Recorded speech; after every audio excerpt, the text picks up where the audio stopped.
Energy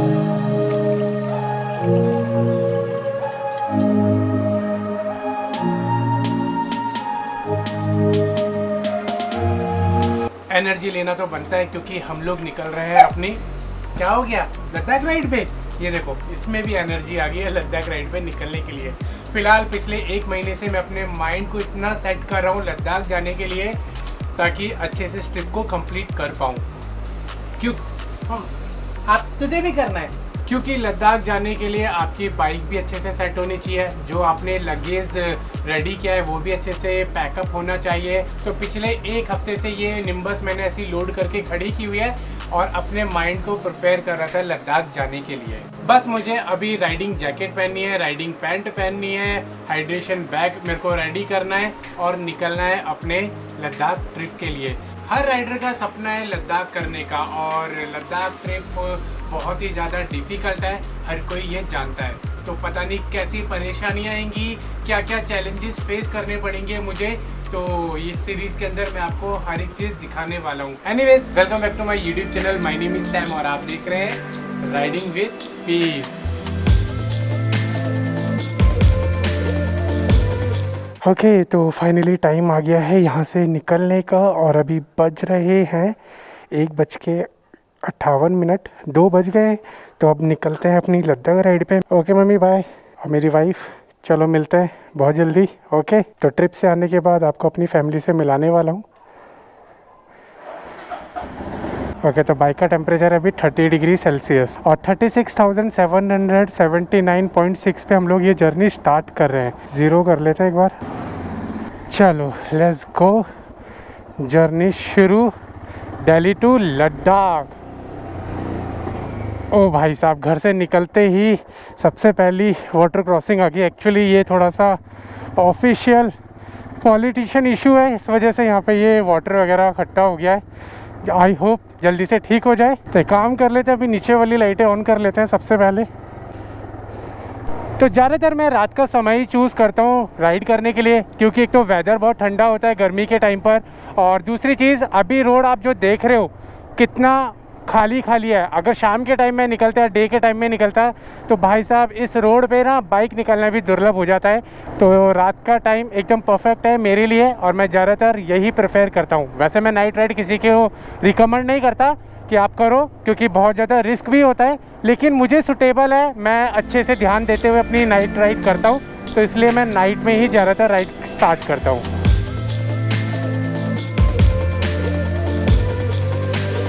तो finally मैं पहुंच गया हूँ पेट्रोल पंप पे। पेट्रोल फिल करा लेता है क्योंकि हाफ टैंक हो रखा है, और एक्स्ट्रा केन्स भी ले लेता है क्योंकि अगर बीच में ख़त्म हो गया तो मैं अकेला हूँ, कुछ भी हो सकता है। डाल दो भैया, पूछ लो, कोई दिक्कत नहीं है। So as per petrol pump rule आपको एक्स्ट्रा बॉटल में फ्यूल नहीं मिलेगा सिटी के अंदर, बाकी पहाड़ों के अंदर तो इजीली मिल ही जाता है। फिलहाल जो ये जर्नी मैंने नाइट में चूज़ की थी वो बिल्कुल परफेक्ट रहा, क्योंकि आपको पता है डे में कितनी गर्मी है, और दूसरी चीज़ ट्रैफिक भी रहता है। आप मेरे फेस से देख ही सकते हो मुझे कितने पसीने आ रहे हैं। तो फिलहाल यहाँ से पठानकोट तक मेरी सिंगल सोलो जर्नी है, जो लगभग है 504 किलोमीटर की, और गूगल मैप दे रही है 10 घंटे का टाइम।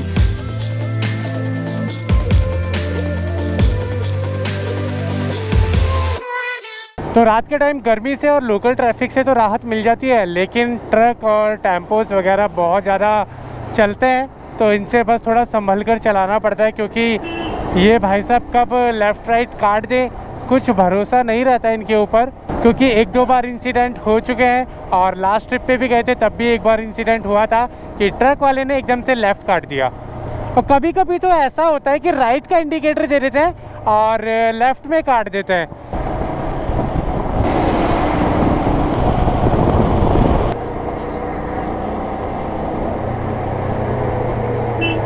मेरे भाई ध्यान से टर्न लियो, कभी तू मेरी सेजवान चटनी बना दे, इससे आगे निकालो। तो लास्ट टाइम जब हम लोग स्पीति वैली गए थे तो यहीं से हमने लेफ़्ट कट लिया था, फिर हम लोगों ने ये जो फार्मर प्रोटेस्ट चल रहा है ये वाला एरिया क्रॉस किया था, लेकिन आज हम लोग आगे से ही जाएंगे जो बेसिक वाला रास्ता है। ओके, तो इधर भी बंद कर दिया है रास्ता, ठीक है, मतलब यू टर्न इसलिए दे रहा है कि वहाँ पीछे है लेफ़्ट कट।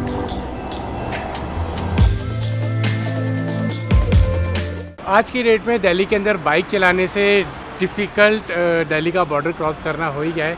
जैसा कि आपने देखा हम लोग किस तरीके से एक कट पर एंट्री किए, इतने सारे गड्ढे, धूल मिट्टी, ट्रैफिक और अंधेरा। आपको पता है जब सोलो राइड करते तो एक छोटी सी गलती और आपको बहुत बड़े प्रॉब्लम में डाल सकती है। तो जैसे जैसे करके हम लोग मेन हाईवे पे लग गए, 120 किलोमीटर कवर कर लिया है। यही सबसे ज़्यादा डिफ़िकल्ट पार्ट था। अब तो नॉन स्टॉप सीधा पठानकोट जाना है। एक काम करके चाय पीते हैं, हल्की हल्की सी नींद आ रही है और इस नींद को भगाते हैं।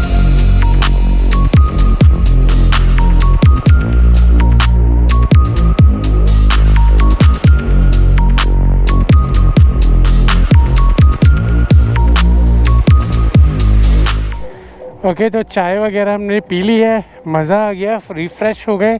उम्मीद करता हूँ इस बार का आपको जो व्लॉग है न्यू टाइप की एडिटिंग का पसंद आ रहा होगा। कमेंट करके बताना किस तरीके से लग रहा है। अगर सही होगा तो आगे कंटिन्यू करेंगे, अदरवाइज़ अपना बैक टू बेसिक।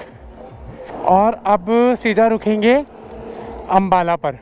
यहाँ से जो डेस्टिनेशन है वो 6 घंटे 19 मिनट की है और 389 किलोमीटर बचा है। तो पहुँचने का टाइम ये 11:20 देरी है, लेकिन जितना ब्रेक हम लोग लेंगे उतना ही टाइम बढ़ता जाएगा। वैसे शाम के टाइम मैं सो लिया था थोड़ा सा, तभी मैं अच्छे से राइड कर पा रहा हूँ अभी।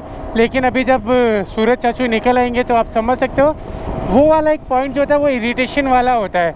गर्मी बढ़ जाएगी और जो अभी मज़ा रहना ये सब ख़त्म हो जाएगा। देखते हैं कैसा वेदर है।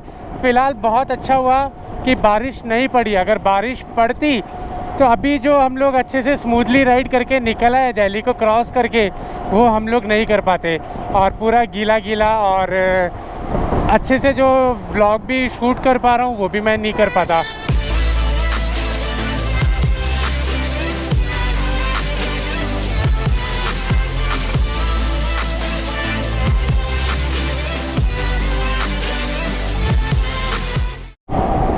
तो सुबह का उजाला हो गया है और आसमान में देखो यार थोड़े थोड़े बादल नज़र आ रहे हैं और उस तरफ तो कुछ ज़्यादा ही डार्क क्लाउड है जो बहुत इम्पॉर्टेंट है। एज़ पर दी हमारे लास्ट वाली सीरीज़ में बादल बहुत इम्पॉर्टेंट थे, लेकिन अभी इम्पॉर्टेंट से भी ज़्यादा ख़तरनाक हो गए हैं।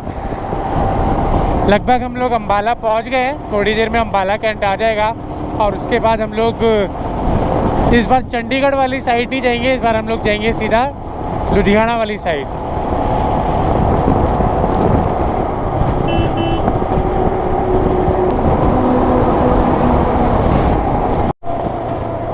लो जी पहुंच गए हम लोग अम्बाला।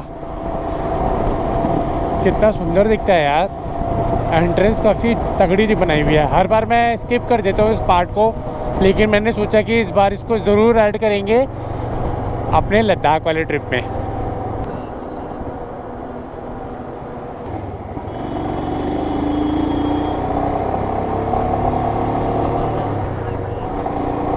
चक दे फटे नब्दे किल्ली, सवेरे जलंधर शाम में दिल्ली। तो फाइनली हम लोग पहुंच गए हैं लगभग जलंधर के आसपास।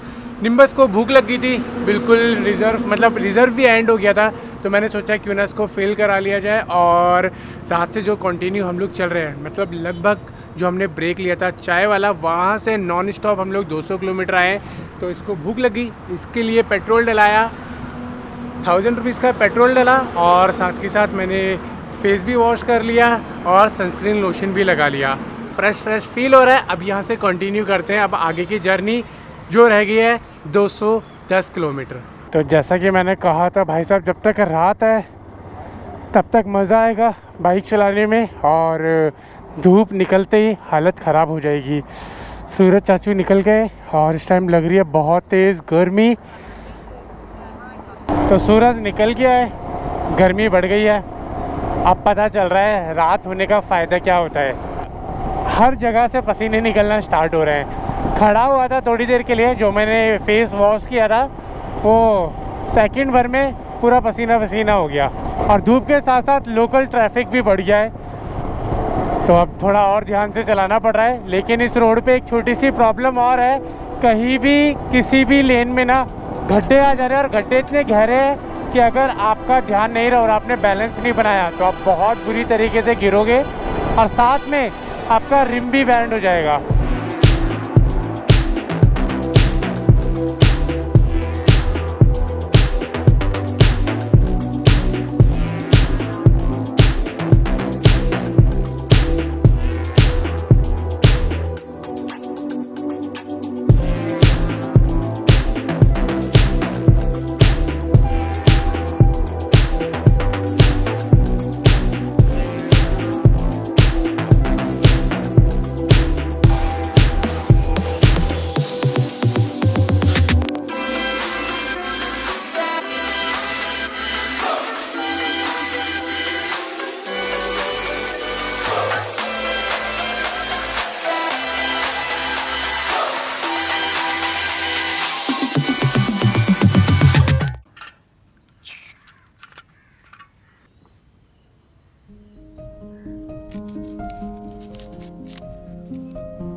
आफ्टर लॉन्ग टाइम इस तरीके से कुकिंग करने को मिल रहा है, खाने को मिल रहा है। भाई साहब मज़ा आ गया।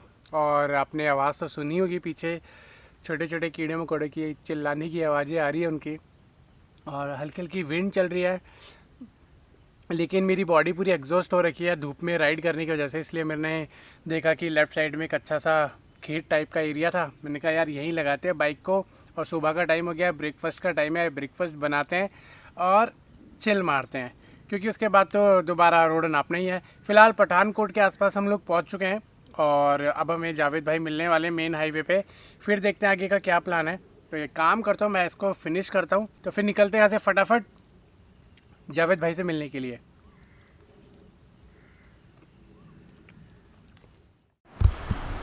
ओके तो फाइनली जैसे तैसे करके पहुंच गए हम लोग पठानकोट, और अभी मैं हूं जावेद भाई के घर पे।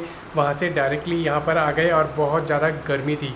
फ़िलहाल यह है दूसरा दिन। मैं कल यहां पहुंचा था और गर्मी में इतनी हालत ख़राब हो गई, सीधा आके नहाया धोया और सो गया।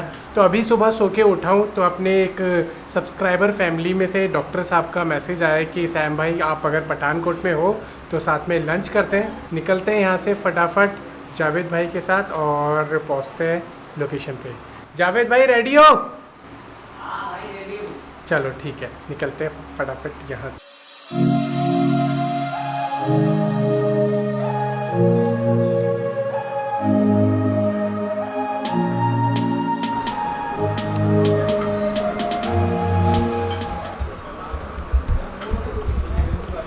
तो पठानकोट के अंदर हमारे पास इनविटेशन आया लंच के लिए, और जब इनविटेशन आया तो मेरे माइंड में चलने लगा कि यार मैं तो चप्पल लेके आया हूँ, शूज़ मेरे पास है नहीं, तो मैं कैसे जाऊँगा रेस्टोरेंट के अंदर, शर्म आएगी। और फिर दिमाग में बहुत सारी बातें चलने लगी।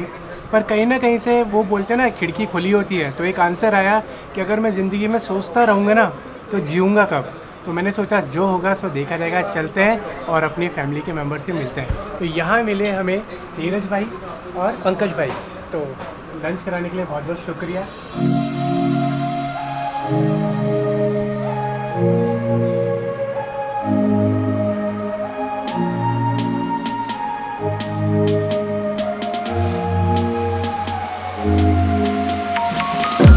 तो भाई साहब हमने लंच कर लिया है, और बहुत ही ज़्यादा सक्सेसफुली मीटिंग रही। आई मीन मीटिंग क्या, मीटअप रहा। मतलब भाई का नेचर इतना अच्छा था, डॉक्टर साहब थे, उन्होंने काफ़ी काफ़ी हंसी मजाक चला हम लोगों के बीच में, और साथ में इतना बड़ा गिफ्ट लेके आए। मैं हमेशा मना करता हूँ कि कुछ मत लेके आया करो, पर आप लोगों का प्यार तो प्यार है, क्या कर सकते हैं, मना भी नहीं कर सकते।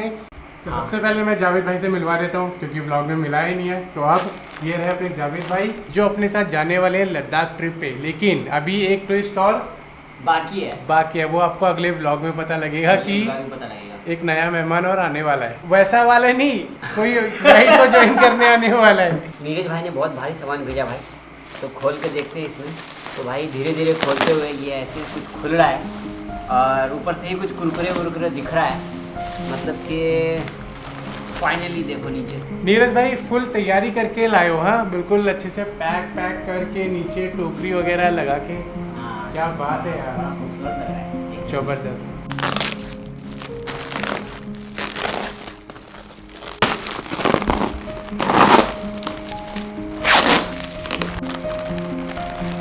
ये देखिए कुरकुरे हैं। मैगी तो निम्बस ऑलरेडी ओवरलोडेड थी, और ये सामान अब मैं कहाँ रखूँगा समझ नहीं आ रहा, क्योंकि ओवरलोड को और ओवरलोड करना पड़ेगा। तो फिर इस व्लॉग को यहीं तक रखते हैं। उम्मीद करता हूँ व्लॉग पसंद आया होगा, नई तरीके की एडिटिंग अगर पसंद आएगी तो कमेंट करके ज़रूर बताना, ताकि आगे भी मैं ऐसी तरीके से शूट करता रहूँ। तो एक काम करते हैं, अगले व्लॉग में मिलते हैं एक नई डेस्टिनेशन के साथ, एक नए एडवेंचर के साथ, और गिव अवे के साथ। गिव अवे होने वाला है इसे अगली वीडियो में। गिव अवे होने वाला है? हाँ गिव अवे होने वाला है, सबके लिए है। सबके लिए भाई मुझे दे देना। नो यारी दोस्ती, नो फैमिली रिलेशनशिप, और ना ही कोई रिश्तेदारी। गिव अवे जीतना है तो पार्टिसिपेट करना पड़ेगा। पार्टिसिपेट करना पड़ेगा, बट सबके लिए है। सबके लिए चलो ठीक है। और उसको चूज करेगी कंपनी चूज करेगी। उसके बाद मैं अनाउंस करूँगा कि कौन जीता है। तो अगले ब्लॉग में सवाल के साथ अपना जवाब तैयार, मेरा सवाल रहेगा, आप अपने जवाब के साथ तैयार रहेगा, ताकि गिव अवे जीत पाओ। जीत पाओ। तो चलो फिर मिलते हैं अगले ब्लॉग में नए डेस्टिनेशन पे। कुछ नए एडवेंचर के साथ। Till then goodbye. Bye.